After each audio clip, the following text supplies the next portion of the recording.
सबसे बलवान पक्षी होता है बाज। बाज जानते हो, बहुत ऊपर उड़ता है।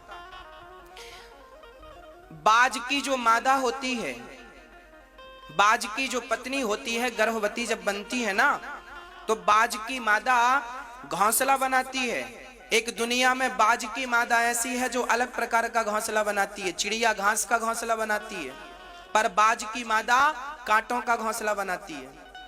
कांटे इकट्ठा करती है, बबूल के कांटे लाती है और उसके ऊपर हल्की फुल्की सी घास डालती है और अंडे रखती है। जब अंडे सेक लेती है, फूटने का आ जाता, अंडा फूट जाते हैं, बच्चे 10 दिन के हो जाते हैं, तो चोंच से पकड़ पकड़ करके सारी घास हटा देती है। वो कांटे पे बच्चों को बिठाती। किसी ने कहा कितनी निर्दयी माँ है तू, अपने बच्चों को कांटे में तू बिठाती है।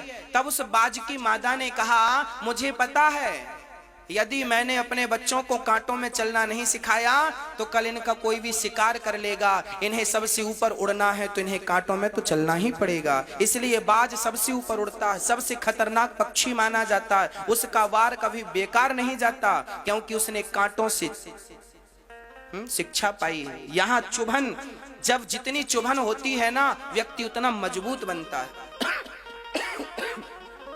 और आपने अपनी बेटियों को, बेटों को संस्कार दिए क्या है? नंगे पांव भी तो तुमने पत्थर में चलाया नहीं। चलाया होता तो एक्यूप्रेशर से ही सब ठीक हो जाता, पर वो भी तो होने नहीं दिया।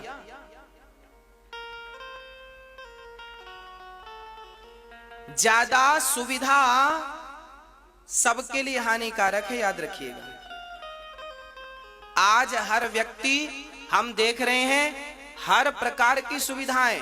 आजकल घर में पर्दे भी बंद होते हैं तो इलेक्ट्रिक बंद होते हैं। बटन दबा दो पर्दे बंद हो जाएंगे, बटन दबा दो पर्दे खुल जाएंगे। क्यों? अब हाथ पांव पर्दे लगाने के लिए भी नहीं हिल रहे हैं क्या? इतने कमजोर हो गए हो? इसी बहाने कुछ एक्टिविटी होती थी शरीर की, वो भी बंद कर दी। क्या सुविधाओं के पीछे क्यों भाग रहे हो आप लोग? यही सुविधाएं आपका समूल नष्ट करेंगी, याद रखिएगा। ये सुविधाएं तुम्हें कमजोर बनाएंगी। कल भगवान ना करे मुसीबत आ गई देश पर, तुम्हारे जीवन पर, और तुम्हारी आदत तो सुविधाओं से जीने की थी, तो क्या करोगे? इसलिए भगवान करे आपके पास बहुत धन हो, पर ऐसी सुविधाएं नहीं।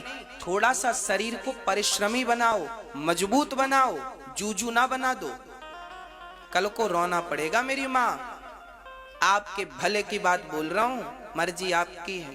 बेटों को, बेटियों को सब प्रकार से रेडी कीजिएगा। बात बात पे झगड़ा ना किया करो, बात बात का बुरा ना माना करो।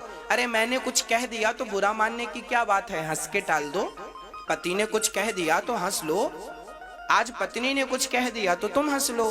क्या जरूरी है मुंह लगने की?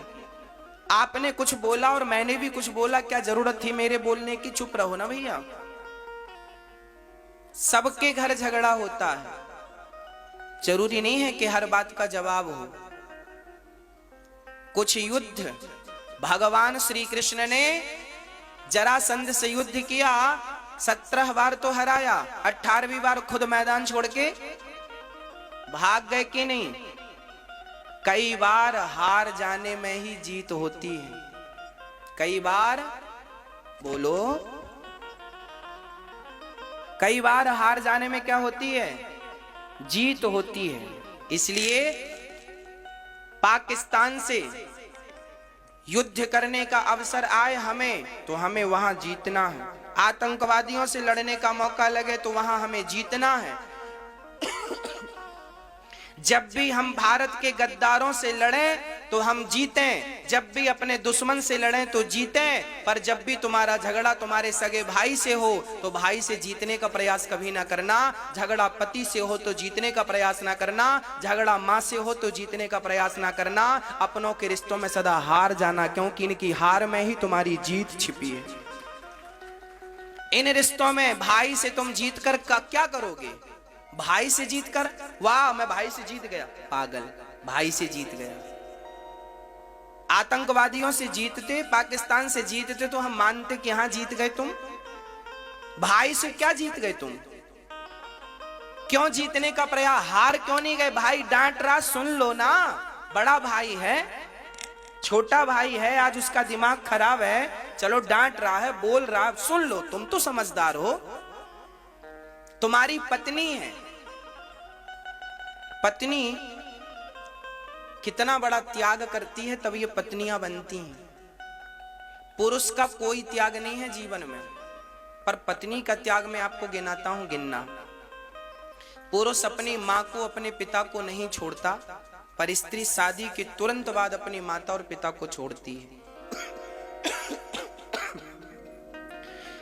स्त्री का त्याग, शादी के पहले पहनावा अलग था, शादी के बाद पहनावा वही होगा जो ससुराल की मर्जी होगी।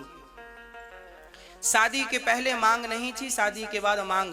माथा मेरा है पर सिंदूर पति के नाम का होगा, हाथ मेरा है पर चूड़ी पति के नाम की होगी, गला मेरा है पर मंगलसूत्र पति के नाम का होगा, पांव मेरा है पर माहौर पति के नाम का होगा, कान मेरे हैं पर बाले पति के नाम के होंगे, पेट मेरा है पर बच्चा पति का है, रक्त मेरा बहेगा, पेट मेरा फटेगा, पर बेटे को नाम मां का नहीं मिलता, बेटे को नाम बाप का मिलता है।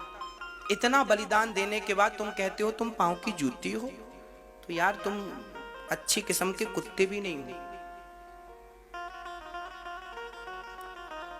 क्योंकि कुत्ता जिस पत्तल में खाता है ना, उसकी रात भर चाकरी करता है।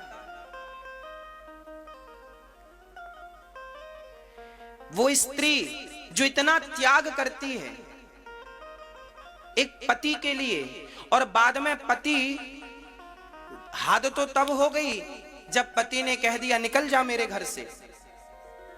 पति ने कह दिया पत्नी को, बाप ने कह दिया जा तेरे घर, बाप ने विदा किया बेटी को, जा बेटी तेरे घर। वो ये सोचकर आई कि मेरे पिता ने कहा है ये मेरा घर है, वो अपने घर आई, पर कुछ दिन बाद पति से झगड़ा हुआ, पति ने कहा जा मेरे घर से। अब पत्नी कंफ्यूज हो गई, पिता ने कहा था ये मेरे घर, ये पति कह रहा अपने, अब उसका घर क्या है बताओ, उसका घर कौन सा है बताओ? वो लोग बताएं जो अपनी पत्नियों को पांव की जूती समझते हैं। बताओ पत्नी का घर कौन सा है? बाप ने तो कहा था ससुराल तुम्हारा घर है, और पति ने आज गुस्से में कह दिया अपने घर जाओ, तो उसका घर है कौन सा? किसको वो अपना कहे? क्या ये यहां से वहां चक्कर काटने आई है? हाँ, जब मन करा तो भगा दिया, जब मन करा सो गले लगा लिया।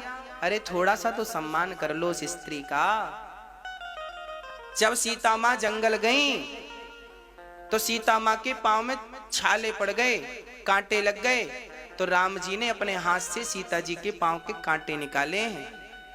केवल पत्नी ही पति के पांव दबाए ऐसा नहीं है, कभी पत्नी के पांव में छाला पड़ जाए तो पति को भी तो उसके पांव को पकड़ के छाला देख लेना चाहिए। यही तो पति धर्म है। माता सीता जब वनवास गई थी, माता सीता वनवास गई थी, तो माता सीता से वनवासी कपड़े पहनना नहीं आते थे, क्योंकि वो राजसी कपड़े पहनती थी, और उनके कपड़े वनवासी कैसे पहने उनसे आता नहीं था। और मंथरा खड़ी थी, कैकेयी खड़ी थी, सुमंत्र जी खड़े थे, दशरथ जी खड़े थे, और वहां पर कौन कपड़ा पहनाए माता सीता को? तब राम जी ने आगे बढ़कर के माता सीता को जंगली कपड़े पहनाना सिखाया। ऐसे पहनते हैं। अपनी पत्नी का सम्मान करना यदि किसी ने सिखाया है तो भगवान राम ने अपनी पत्नी का सम्मान करना सिखाया है। अरे सम्मान, लोग कहते हैं प्यार की निशानी ताजमहल है। ताजमहल बनाने वाले ने 7 शादियां की थी। ताजमहल नहीं है, प्रेम की निशानी तो राम सेतु है, जो राम जी ने सीता के लिए सेतु बना दिया समुद्र में, और रावण जैसे दुष्ट को दमन करके सीता को सम्मान के साथ वापस लेकर आए। चाहते तो राम जी राजा थे, दूसरा विवाह कर लेते, तीसरा विवाह कर लेते, क्या जरूरत थी एक नारी के लिए इतना बड़ा झगड़ा करने की? पर ना, नारी के सम्मान के लिए झगड़ा था। झगड़ा रावण से नहीं था, झगड़ा तो नारी के सम्मान का था। इसलिए नारी का सम्मान कीजिएगा।